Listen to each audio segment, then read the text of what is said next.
Hi,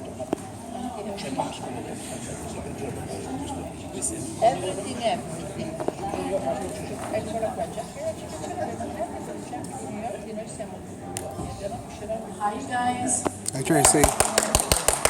Welcome to the Star Wars. But we hope everyone just came from the pretty awesome panel. And we have most of our panelists here to take some of your questions. So let's bring out Dave Filoni, Tia Sarkar, Steve Bloom, Vanessa Marshall, and Taylor Gray. And so you guys will do this old-fashioned style. I'll just call on you when you raise your hand, and we'll try to be as fair as we can, okay? So who wants to go first? Go. So Dave, I noticed during the panel you changed the question mark on your shirt to an exclamation. I was curious what was the meaning behind that little slip. It's not changed. It's just a question mark. I think that was something inside you that you saw. I don't know what you're talking about.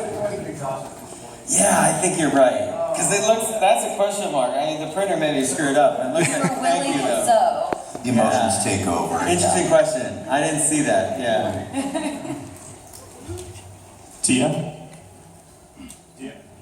Yeah, sorry, I thought I was being called on to ask a question. I was like, I don't have a question. Yes, yeah. My brain is also turning to much. Tia, can you talk about what was going on when Dave announced the end of, that it was ending at season 4? Could you tell that I was a little emotional? I knew it was coming. Well, we've known for a little while, if I can say that, and we weren't sure when you guys would find out, and so recently we saw each other, and I asked Dave, and he said, we're going to tell them in person and at Celebration. And I thought, at first I thought, oh, you cruel, cruel man, you're going to like break their hearts like in real life, just right there. And then I thought about it later, and I thought, what a nice way to get to share that news with you in person, rather than like putting out a press release and having people find out online and in this impersonal way. I thought we all get to be there to tell you together. And of course, I feel like heartbroken that it's ending, but also, Dave told us something similar that what he told you guys, which is that we've told the story we wanted to tell, and we've gotten to end it on our own terms in a way that we all feel really good about. And so I was just feeling a lot of feelings, and I was happy to get to be there when we told everybody. Dave is so mysterious, we're never sure if what he tells us is true. That's anyway. true. Go ahead. Okay, hi, over here. Well, on that same token, I'm assuming vocals have probably been recorded for that final episode already, and how did that feel? Obviously not getting into spoiler territory, but for all of you, how was that process? What can we say, Dave?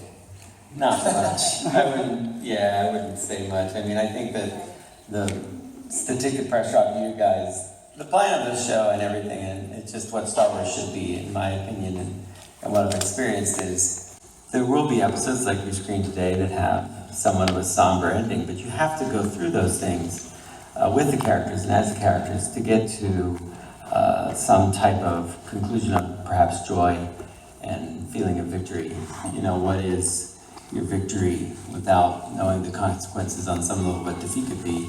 So it's part of the narrative that we have these ups and downs, but I think always Star Wars represents, a happy thing, a thing that exhilarates people, a thing that gives you hope, a thing that makes the day better, a thing that inspires you, inspires kids. That's always been the goal that Simon and I had with this show, is to inspire all of you guys, and especially the kids in the audience. So I'm working towards, that, and it doesn't mean there won't be probably tragic things and difficult things along the way, but that's the journey of the hero and the journey of us all. So, I think it'll be a good season. Hey Dave, Christian Orloff from Collider Jedi Council.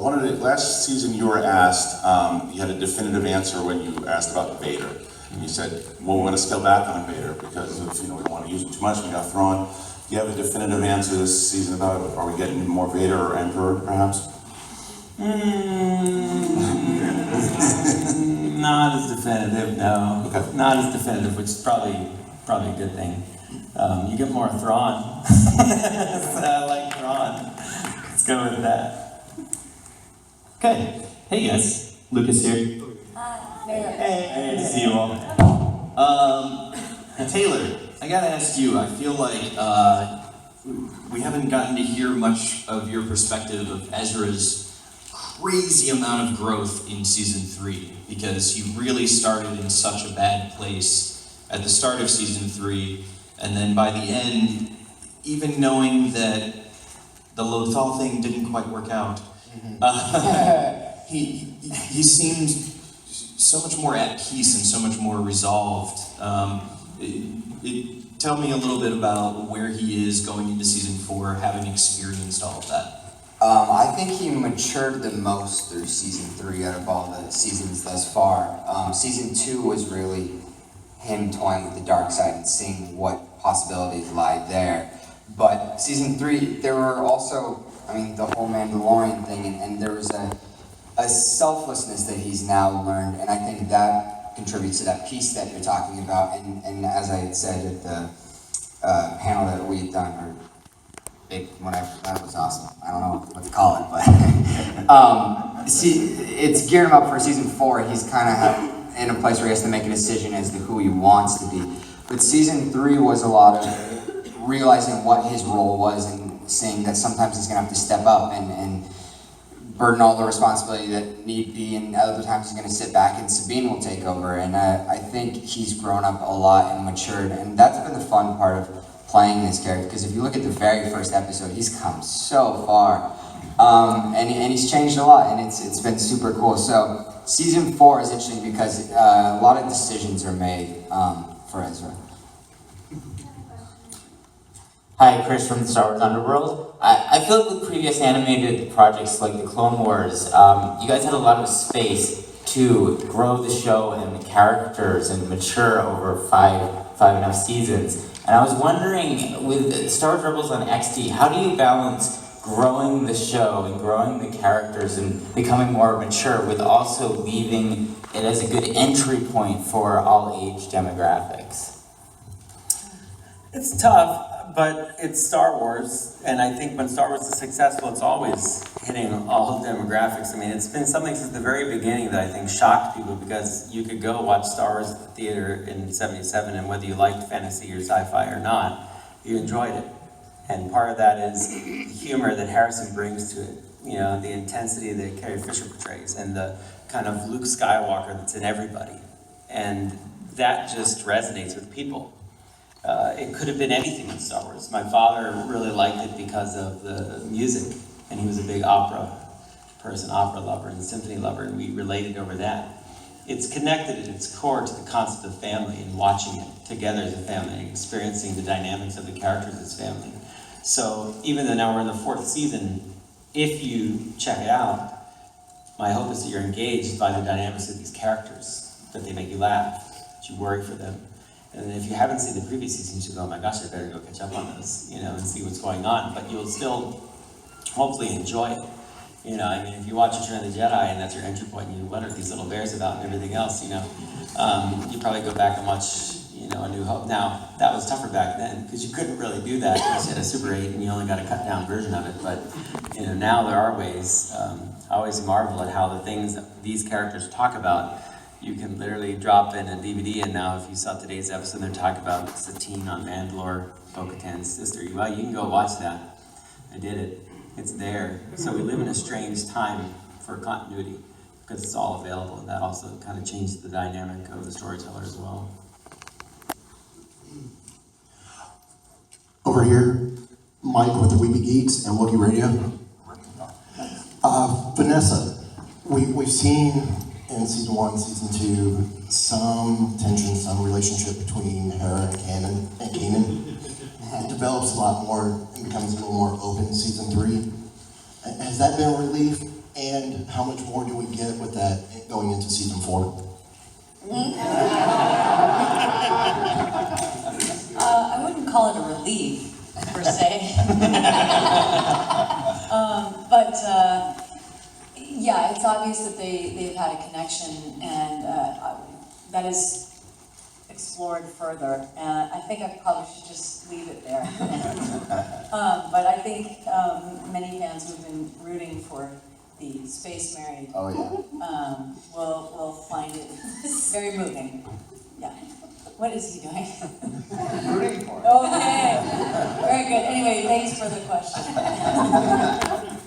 Hi. Who's next? Okay. Hi, I'm Sarah Woloski from Skyrocket Neverland and Fangirls Going Rogue. And I have a question. I know our listeners love to hear about the Force, like the Mortis Arc and Clone Wars and stuff. And so my question is, are we going to explore the Force in that way and mythology a little bit more in season 4? And especially regarding that white wolf we saw in the trailer, as well as the fate of Ahsoka. There's a wolf in the trailer? Where was the wolf? It's such a direct dagger question. Yes, I know now. I see all the spots. See, I know all of you better now over the years. You're all a very perceptive group, and I enjoy this very much. You make the dance very difficult for me, because I so desperately want to answer your questions as a fan to fan, and I appreciate it. The Force is the core of Star Wars, and you have to be careful when you answer too many questions about it. Belief in the Force itself is part of what drives it. Not everybody in the Star Wars universe believes in it, which is interesting because its actions and abilities are on display quite often. So you think, well, why doesn't everybody believe in it? What's so hard about Han Solo that he doesn't believe in the Force when the Jedi Knights weren't so long ago, as we find out in the prequels? Because it takes discipline and training and practice and commitment and faith to believe in this thing, that it gives you power, that it flows through you. It's in all of you. You all have it. To some people, like Anakin, are more gifted. And that's great, and it's also dangerous. And I think that what we'll explore in season 4, as we get to the depth of Kanan's commitment and Ezra's commitment to the Force, is that ultimate choice. Do you become more dangerous and fall to wickedness, or do you, in the face of fear, turn to good? Fear is the root of all evil. Fear destroys everything. Fear makes you make decisions you would not make. Fear makes you think you're making good decisions and they're poor decisions because you're afraid. And if you take nothing else away from Star Wars, you should make no decision out of fear. And when the Emperor stands before you and has destroyed your father, ruined your life, and you're powerless, and he's made you hate your father almost, and you throw him down, you must remember at that critical point to say, I'm going to throw my weapon away because I love the person next to me, I love my father, I love my mother, and nothing you do can destroy that. Nothing. And you stand on your commitment, and then that inspires in Anakin the hope. That inspires the love, which is something evil does not understand. That's the core of Star Wars, and that is the power that you can't possibly imagine when you're evil, that Obi-Wan speaks of. So maybe we'll get into that.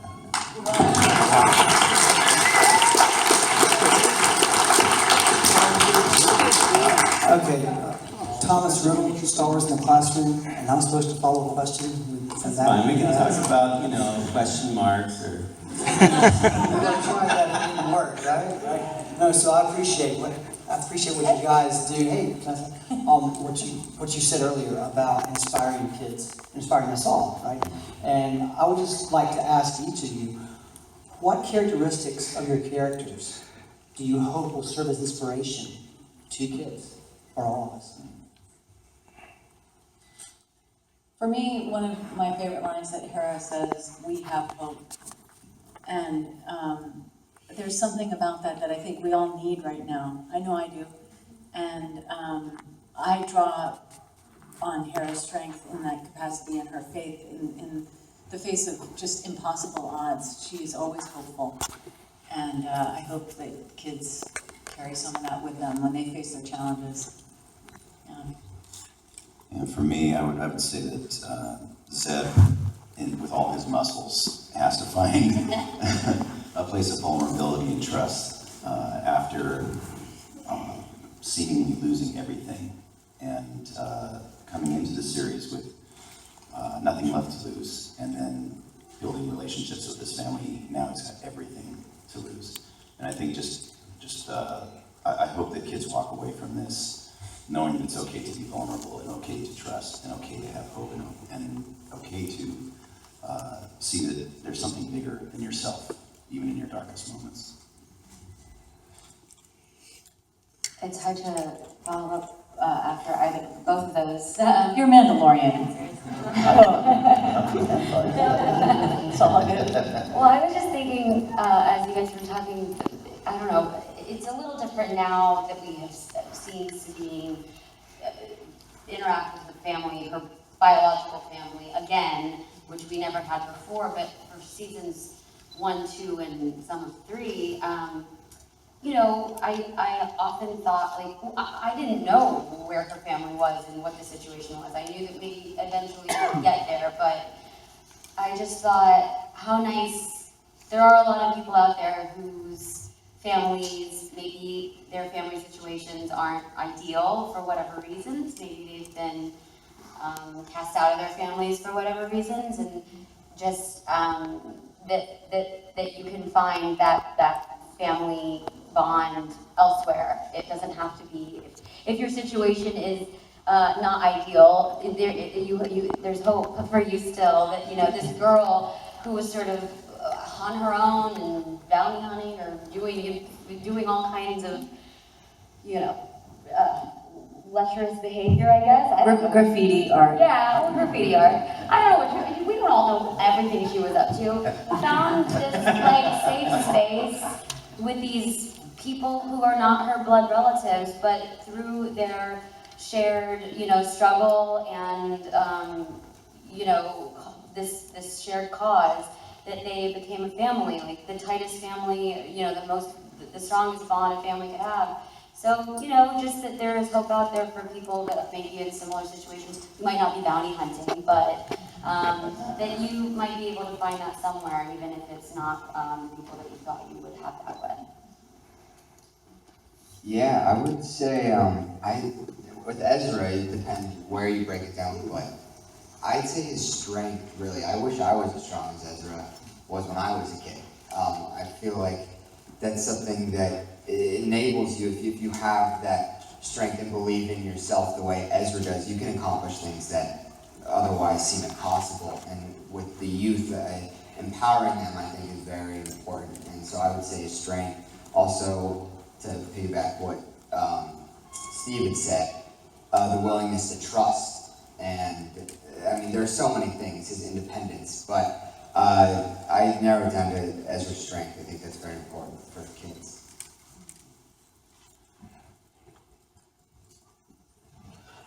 Brian Young, full of Sid.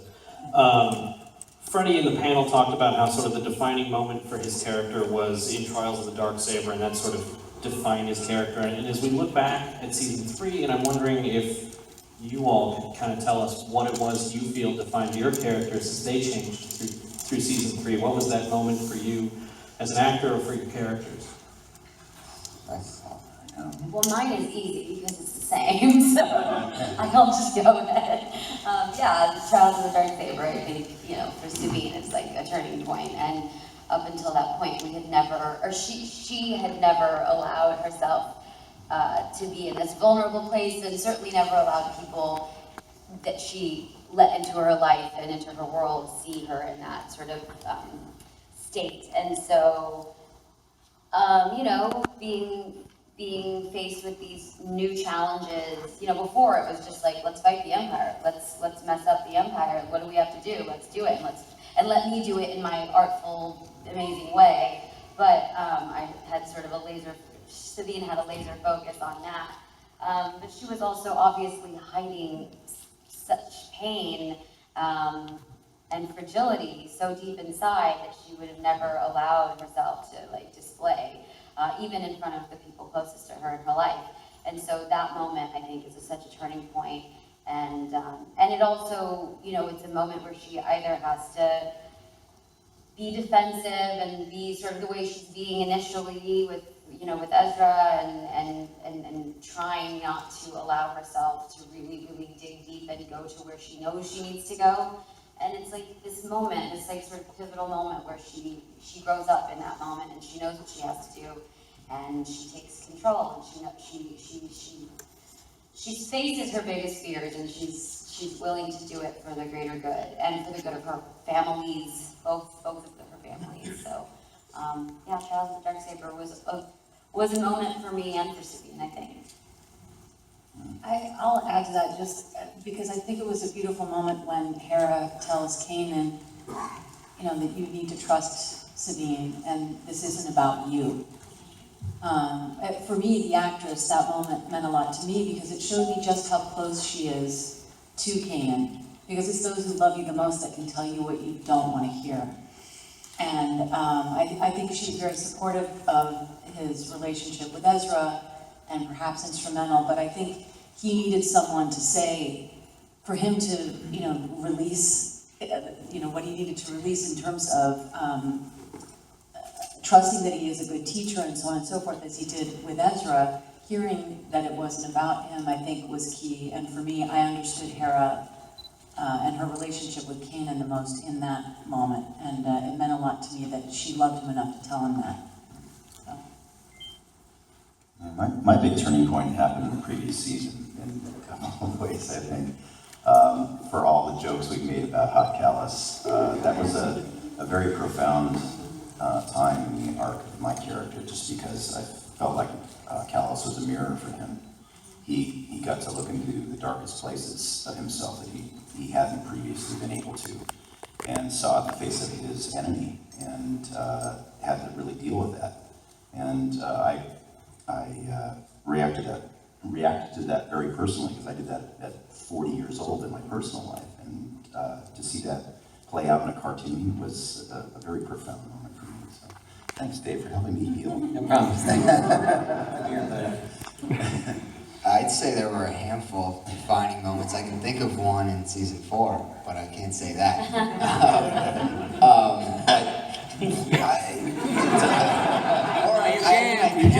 I don't know what would happen if I did. Never work again, though, kid. But I would take it a different way and say, I think watching through season 3 how Sabine dealt with her family, it served almost as a role model for Ezra in seeing how she went back and took care of what she needed to take care of and her people and stood up for what she believed in and did what was right in that sense. And being able to see that somewhat removed, also aiding in that whole process, I think Ezra realized what his calling was and is, and that he needs to go back to the place he's from and help out his people of Lothal. And I would say watching Sabine's trajectory through season 3 helped define part of who Ezra is and is becoming as well. Hi guys, Gary O'Toole from the Irish Star Wars podcast, Blab of the Hull. Dave, can you talk a little bit about the mindset of Thrawn going into this? Obviously, as somebody who values logic and tactical awareness, he's come up against something that he just cannot comprehend in the sheer power of the Bendu. So has that had a profound effect on him in any way? And will we see a changed Thrawn, an adapted Thrawn almost?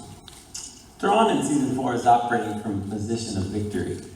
He, in his mind, is really set back and he's correct the rebel fleet with a pretty crushing blow. He's also tempered their aggressive tendency, which you see the after effects of all the way into Rogue One, where they're incredibly hesitant to actually fight on a bigger scale. It takes a lot to draw them out because they lost so big. So I think it's interesting to see the effects of Thrawn, which is what you want. You want him to be a very important character and to be a villain that's affecting everything. So he's operating from a position of having total control of the fall now. And the rebels, in some ways, are being deconstructed. They are trying to amass all of these ships. They're trying to amass all these starfighters. And one has to start to wonder what's going to be the point of that. Are they ever going to have as much, even hardware as Thrawn to fight with, and let alone his tactical genius? The Bendu represents Thrawn, somewhat of an enigma. He doesn't really understand it. I think he would admit as much. He doesn't really have secrets like that. But he's trying to understand it, and I think it's what drives his study of art. You know, he's like someone that so badly wants to understand this greater thing, and he can't, for whatever reason. He delves into the art, he tactically understands it, but his, whatever connects emotionally, passionately, perhaps what makes him a good tactician seems to not be there. So it'll be interesting to see where we go with that, but he is a very difficult villain to beat. It will seemingly take a lot to do it, which I think is very fun. He's the first kind of arch villain to survive a season. Vader came and went, he's like, I'm out the door, and which is Vader, Anakin. But Thrawn is still there, and he knows they're a threat, but boy, he really kicked their butt. So we'll see how that goes. Hi, Wes Carroll with iHeartMedia over here. Hey. I assume that you guys don't normally watch each new episode with the thousands of people all crowded around rabid fans. I may be incorrect. Well, when we watch it on TV, sort of. Right, it is. You're just not in the room, right? Well, not on a big screen, no. But I'd love to hear you guys sort of what that's like for you to be able to. I know as voice actors sometimes you don't get any feedback at all, other than maybe from Dave or whoever you're working with in the immediate room. But what that's like to get that kind of feedback on that large scale with such very fierce fans. It's the best. Yeah, it's the best feeling ever. The best part is that each time this has happened at Celebration, we've never gotten to see anything up until the point at which you all are also seeing the same thing. So I think it's thrilling for me, for us. I'll go ahead and it's cool because we're all making the same sounds. Like Bo-Katan, we all went. Oh yeah. I mean, I was screaming in the front row. I just assumed you were too. Yeah, you hit my shoulder, I think. No, I loved it. Yeah, but that's really rewarding, and it makes me feel like we're family, which we are. So, yeah. It's so weird for me because I knew it was going to happen. I saw pieces of it when I went up to see you, and yet I was still broken. At the end of it, I went back to full-on fan, full absorption mode, and I was bent and broken by it, and that's what I want to feel. I want to be that invested. So it was great to experience that with all of you guys. I felt, that's an opportunity for us to just let it all go, let everything that we know about the franchise go, and just be immersed. And also to get to watch it in that environment with the sound and the screen and all of you, and it reminds me what a cinematic experience Rebels really is. I mean, I know that when I'm watching it on my TV and sitting on my couch, but to get to see it in this capacity is like, it's like a movie, a movie every time we watch, which is a testament to you and all, Yeah, bravo. Kevin Kleiner and the animators and the whole. It's the coolest way to watch it. Stunning, yeah. And you're like, how did we get so lucky to get to No idea. I'm glad I didn't have popcorn because I would have just devoured the entire thing. We're like throwing it in the air. Yeah, oh man. Well, what is it like for you, David? Because for us, we can remember ourselves and we're fans of it then, but I just wonder that. I've seen it so many times, but no. No, I'm saying with everyone there. It's the greatest thing. I mean, I can't even express it. You always wonder when you're writing this stuff, like, are people gonna laugh at that moment? Is that too brutal when Chopper hits that guy in the head with a gun? Oh no, they all laughed at that. Wow, that's kind of scary. And so I learned a lot about the audience, and I wish that I had more of that, honestly. Like, it really helps as a creative to hear what people react to. Anytime Kanan and Hera lean in towards each other at all, the reaction is in the room. I'm like, wow, that's kinetic. And so it's kind of fun because as an artist, you want to play with those things and play with those emotions. I mean, I felt bad that, in production, the only episode that we could air here was the one I had, which is that one. Season 4 is, underway and we're working hard on it, but I didn't have more of a positive ending. But, narratively, Sabine did a terrible thing.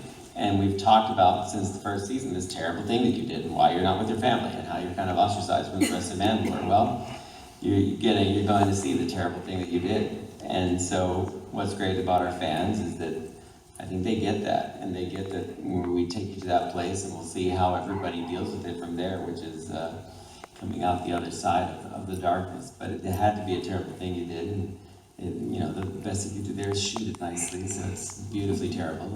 And Joel and the guys, Keith, they do a great job with the animation and lighting, so I can give them anything, and they can make it, even when tragic, look beautiful. Hi everyone, Jedi to Marquez here. Hey. I know you've gotten a lot of questions about Ahsoka, so I wanted to ask about a different Clone Wars character. Captain Rex faced his past a little bit last season, so I was wondering if you could talk about his mindset heading into season 4. Yeah, good Rex.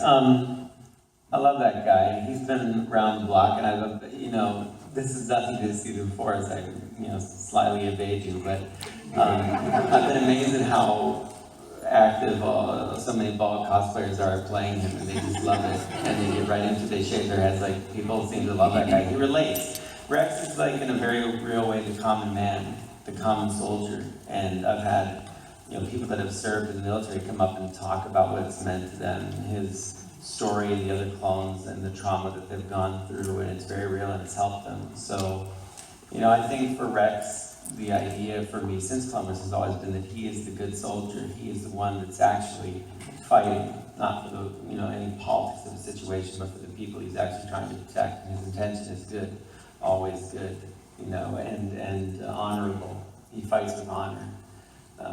There's no waste there. There's no cruelty there.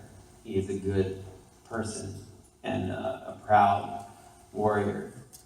So I think you see that starting to follow because he's part of this rebellion now. He's actually probably, for the first time, if you think about it, fighting for something he actually believes in, not something he's programmed to believe in. He believed in a republic, but that republic didn't exist.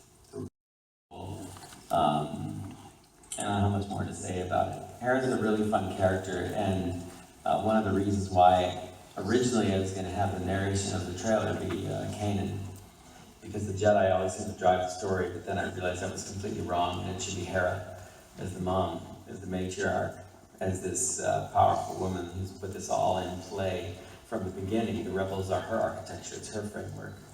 And if anyone's going to have the perspective on what they're all going through to the end, it's her. And so she really bookends that trailer, because in her own way, she has used the Force to draw them all together. Her force of will, her force of commitment, her bravery. So that's, I really like that about Hera and Vanessa. And she's read all our diaries too, so. Yeah, she has chocolate vibes on that. All right, guys, this is where I have to step in and say we have to finish here. Oh, no, I can't evade more. But I'd like to thank you guys for supporting us this whole time. We really appreciate it, and I hope you know that that's honest and true. And thank you. Thank you, guys. Thank you.